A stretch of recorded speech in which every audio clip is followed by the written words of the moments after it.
right. So we are back and here to talk about culture. And today you just get Catelin and I. I don't know, or Catelin and me. Oh, wow. Grammar error. Catelin and me. You just get me, Catelin and me. Yep. I gotta replay it. Yeah, grammar tangent. Handy home stenographer. Gotta play it back. And I don't know if I'm the interviewer or the guest, or if Catelin is the interviewer or the guest. I think it might be fluid. There's just like a lot of blurred lines here. Somebody call Robin Thicke. I know. Now that's in my head. Robin Thank Thicke? you, You're Robin welcome. Thicke. Yes. It is Alan Thicke's fault that we have Robin Thicke. That's true. In all honesty. Yeah. R.I.P. Alan Thicke, America's dad. I know, right? Yeah. Anyway. But we digress. Yeah, I think like I said, the line is blurry here. This is more of a conversation. Yes. Yeah. Yeah. All right. So, I do want to get out of the way though. Like culture is such a buzzword. Like it's like synergy right now. Ugh. Like workplace culture is such a hot topic as we are maybe on the tail end of the Great Resignation. Maybe we're still in the middle of it. I think like economically, those pieces are maybe still falling into place, but that's been such a like buzzy, hot topic. I mean, I think we've had a paradigm shift. I think that. God, I hope so. I think that like the Great Resignation is actually happening or did happen, and it is very real. Mm-hmm. And I think that most of that was the inflexibility of work life. Yeah. And that inflexibility, like, when you've been remote for 2 years, and I know people in this situation right now, and your company sends out a mass email that says everybody's coming back to the office at this location 8 hours a day, 5 days a week on this date, you're just like, no. Yeah. No. And I think like removing all of the justification for like, it's like we've maintained an industrial model of work when we're not an industrial working culture any longer. Like the idea that we're all like cogs in this machine, but that's not really the nature of work in the United States anymore. Yeah, I mean, and people didn't, NPR did a great story on this. People didn't really go to work until the Industrial Revolution. Yeah. Like that's when it happened. Yeah. And it's really fun watching like Bridgerton or Downton Abbey or any of those because there are shops and those people go to work, obviously to work in their shop. Right. Usually it's the shop owner and maybe one other employee. Yeah. But most of the people doing business work have an office in their home and they do it from there and they go to somebody else's home to conduct business or go to a meeting hall, or a gentleman's club or whatever, in the old time sense, not in different kind of different kind of club. Yes.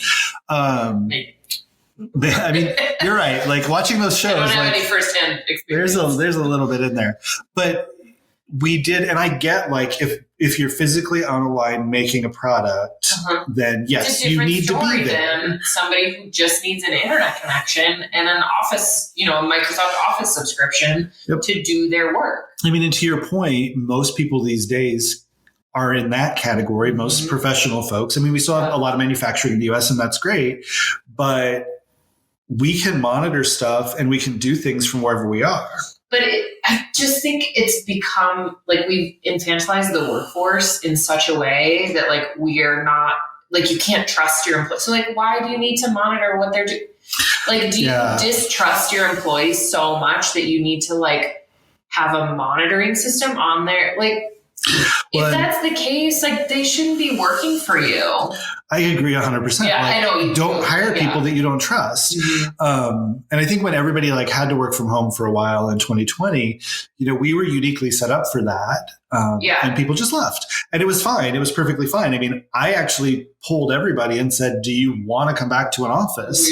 And we were about 50-50 and some people were literally 50-50. I want to be in the office part-time and not. I think that was where you fell. Yeah. Like I like the office, but I also like being productive at home. And I'm the same way. I try to do Fridays at home. I get a whole bunch of stuff done. And oops, touched my cocktail there. Sorry about that little noise there. Talking with my hands and whacking my cocktail. But I I can also do laundry while I'm like reviewing stuff. And it just makes life balance a little better. We had enough people who wanted to come back. Otherwise, we wouldn't be paying any rent. The commercial lease. We would have jettisoned 2 of those. And that money would have gone into helping offset like your home internet and your cell phone bill and things that like you have because you're working from your house. Yeah. I think to kind of pull this back to like our overarching point, what is so interesting to me is that part of the reason personally I wanted to be in office is because I enjoy the people that I work with every day. And so I think more so than this, like snacks in the break room and like beer in the fridge, like that's not culture. That's that's a benefit. I mean, to be clear, there are snacks in the break room and there is beer in the fridge. That does happen. Yes. There's probably also some like weird mixed drinks in the fridge too. But I think like to define culture as a perk as opposed to like having a safe and secure working relationship with the people that you interact with either internally or externally. But that like freedom to be people first instead of the idea that like you have to leave part of yourself at home. And that show on Apple TV right now, Severance. Oh, okay. But the premise is basically there's whatever goes on at this office, and I haven't watched it. I've only seen the trailers, but they go through a brain surgery that they cannot remember anything from work when they're at home, and when they're at work, they cannot remember anything from their home life. Something happens as they switch the building. I don't know if it's like an electronic thing in their head or whatever. That sounds horrifying. But yeah, and it's almost like. I'm sure there are corporations out there going like, God, can we do that? Can we do that? Can we not have them talk about personal stuff while they're at work? Yeah. And I think that like the idea of culture being a place is completely misplaced. I think the place can help with culture, but it's not what creates it. I don't feel like we lost culture in the 6 or 7 months that everybody was 100% remote. We shifted it. We did different things, and some of those things we still do and some we don't. And I also think, to your point, it's not a thing that you get. Right. Like, it's not a tangible. Culture is this feeling and it's this sense of belonging, I think, in a big way. Yeah, I think that's why people or companies want to define it as snacks and beer and ping pong or whatever it is, like, because it is such an intangible feeling and it's different for everyone too. But I think for us as an agency, the idea that we are people first, and we also understand that we have lives outside of the 7.5 hours that we spend at our desks, and being able to bring that and share that with the people that we work with is really valuable. Yeah. And I think we've been fortunate. We're definitely people first. And we have gone through, I can think of 2 very specific times, including 2020, when we had people who were probably not as busy as they needed to be, definitely weren't what I would call profitable as individuals. But we held on to them because we knew it was a temporary downturn. Yeah. And we did everything we could to keep all of the people on. And we actually ended up growing in 2020. We almost doubled over a year in size. I keep hitting my cocktail glass. I need to stop talking with my hands. Producer Zach's going to yell at me for the ding, ding, ding. Yeah.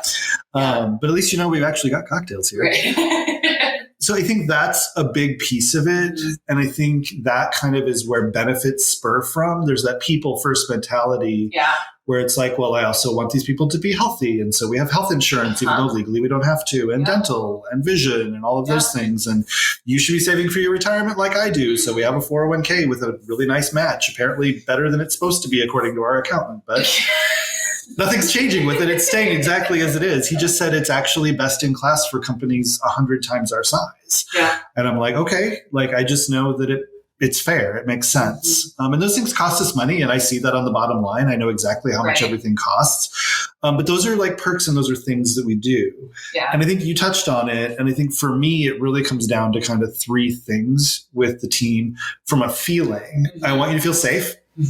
And I know that you are very good if somebody comes in to the office coughing, grilling them and assessing them. And where did that come from? Yeah. Hey, how are you feeling today? Doesn't sound like allergies over there. Maybe you want to work from home. Yeah. And I think like when I think about safety, it's less in a physical realm for me than it is for like an emotional or psychological sense. That like, I know that I won't be belittled or made to feel stupid, like when things maybe aren't going the way that they're supposed to, or if I'm not understanding something, like that has never been the reception for us. You know, like we're a small team. We're also a young team, not necessarily me.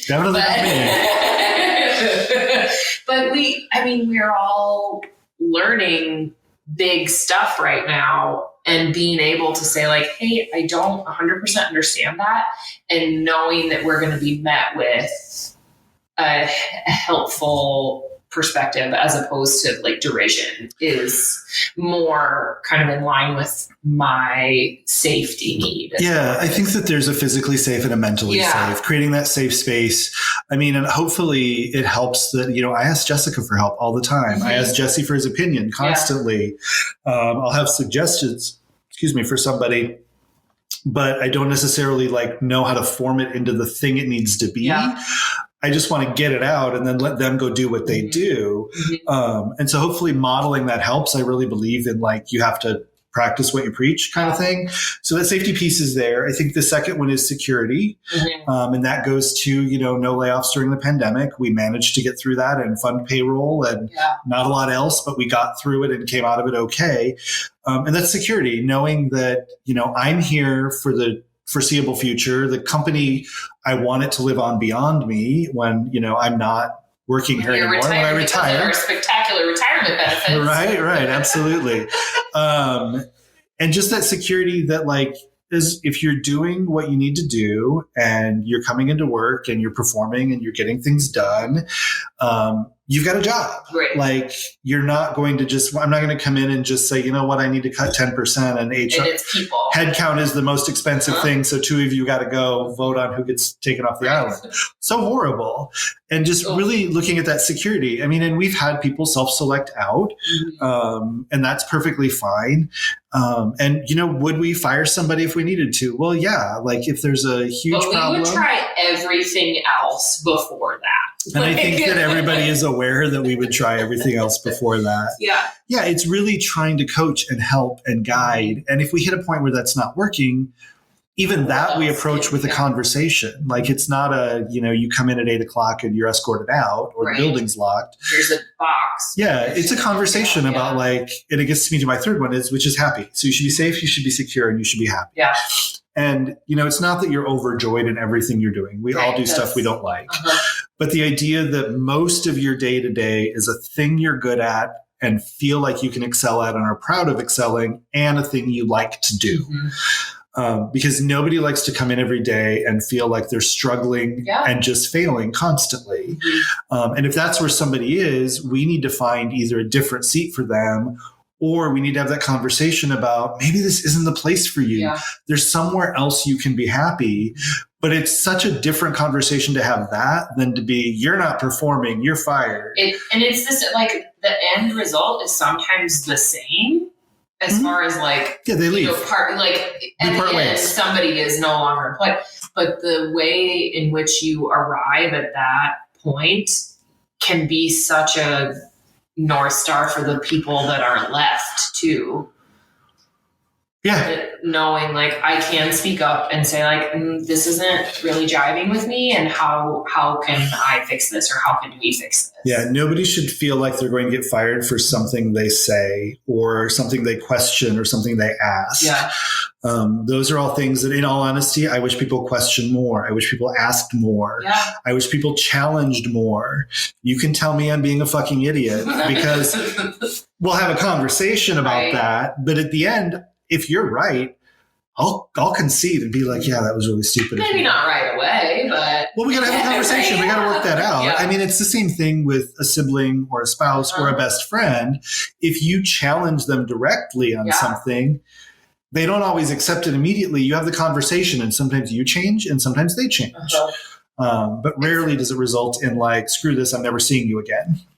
My husband and I have been married for, it'll be 9 years this year if I'm doing the math right. I'm not going to do that math right now. correctly, math is hard. It's too much. I have other talents and they're not math. But in those 9 years, and like as we've gotten older in our relationship, and now we're parents to a small person, there are things that you realize will not change about your partner. Mm-hmm. Absolutely.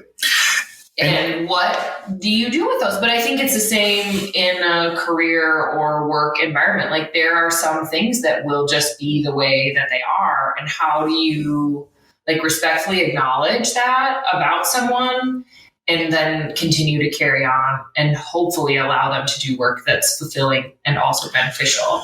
Yeah. And I think one of the benefits we've had is we've got a flexible culture as well. Like flexing and ebbing and flowing is kind of part of it. Yeah. And so, we've had several people who have morphed from what we thought they were going to do in the job description into another place that's actually super valuable. Yeah. And sometimes what they were doing has to be carved out and put somewhere else. And sometimes there's stuff they were doing. We're just like, well, nobody needs to do that. We don't really need that function. Yeah. And it goes away, or we can outsource it, or we just stop doing that service because we don't need to. And it's more valuable to do something else. Yeah. I can think of 2 or 3 instances where somebody has come in on a specific job and within a year done something completely different. Mm-hmm. Like, I mean, I know Producer Zach, we never told him when he got hired a year ago or whenever that was, that he was going to be producing podcasts for us. Yeah. Yeah. But when we said, hey, he's like, I love podcasts. These are great. I'll figure it out. Yeah. Like, so yeah, it's really fun. All right. I think we've got like one more topic. Kind of about like benefits as they relate to culture. I don't have an answer for this because I think I'm an outlier where like I will choose like hours and like feeling before I will choose like sometimes pay before I'll choose like health insurance. Like some of the like froofy intangible stuff comes first for me. So I'm the wrong person to ask this question. No. I think it's actually, we probably should have had a guest on this, or maybe we make it another podcast later on. Because it's interesting. I've had jobs that paid a lot of money. And I'm not really monetarily motivated. I like to have enough. Don't get me wrong. Right. And honestly, if somebody wants to throw a couple $100,000 at me, I'm going to take it. Mad about it. Like, no, not mad about it at all. But I have if the job is also really taxing and awful and stressful and not enjoyable, there's a point where you can't throw enough money at me to keep me there. And when I was younger, it was a lot easier. It was less money and I would last longer. Yeah. The older I've gotten, I don't know as though some of the jobs I've had in the past, I would go back to for any amount of money. I mean, you don't have the breakup goggles where it's like, oh, it wasn't that bad. No, not at all. And I think as a business owner, part of the hard part of that is, I'm here and I'm doing this and I'm working really hard to make this environment work for us. But there really isn't an out for me. Like I'm not going anywhere else. I can't just quit and go find a new job. And so for me, I want to make it the best place I want to be. And I think I hope that makes it a place that you guys want to be and that everybody wants to be. And I know not everybody's going to stay here forever. Some will and some won't. And you're stuck with me. That's the nature of it.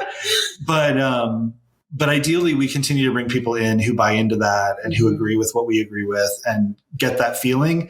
And honestly, I hope that, the culture that we have and the feeling that people get, and yes, to some extent the benefits, people get those intangibles above and beyond the salary. And while, in some instances our salary might be a little bit lower than they could make somewhere else. And believe me, people are rating everybody. Like I would go do it in a heartbeat tomorrow. And some companies are just throwing money at it. Mm-hmm. That lasts for so long. And then it's like, but I don't have this and I don't have this. Oh, they don't have health insurance. Like I'm working 80 hours a week. I'm working weekends. We scold people. I scold all the time. No, it is 7:00. You should be doing anything but this. I've been scolded by you, I think, a couple of times. This will wait until tomorrow. Absolutely. So yeah, I think that's where culture can really benefit you. I think there's a whole nother podcast, because I'm sure we're out of time and we're going to get yelled at for the length of this, but a whole nother one on how it helps you attract the right client and how the wrong client can damage your culture. The right client or customer can really enhance and improve your culture. And also they're going to stay longer, just like an employee, if they resonate with your culture. Yeah. But again, probably not a tangent for this episode. Yeah. The bottom line is, if we're hiring, you should probably come work here, because we'll treat you like people and we'll give you popcorn or trail mix. Yeah, I wish that I could hire everybody, but we do have limited positions. But they open up every once in a while. It happens. And so just, keeping an eye on the website, and, then you could be featured in a podcast. Right? You come hang out with us. We're so fun. We got beer in the fridge. It'll be great. With that, I think it's time to go and head out for this episode. Thanks so much for chatting with me, Catelin. It was really fun. Always a pleasure. This week's quick tip might be an unpopular opinion. A good company culture isn't having beer in the fridge. Good culture provides your entire team with psychological safety and allows employees to show up to work as themselves.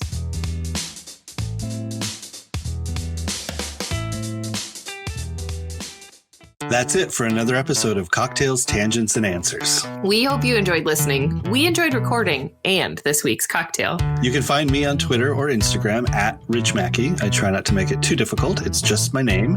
And you can find our agency at Antidote_71. That's ANTIDOTE_71 on Twitter and Instagram as well. And you can find me at home sipping a craft cocktail prepared by my in-home bartender. It's my husband. We'll be back next week with another episode and a whole new cocktail recipe, plenty more tangents, and of course, answers to those pressing marketing questions. And if you'd like to send us a question, you can go to ctapodcast.live to get in touch. Or you can call our hotline at 402-718-9971 and leave us a voicemail. Your questions might be used for future episodes of the podcast. For now, like and subscribe, and we'll see you next week.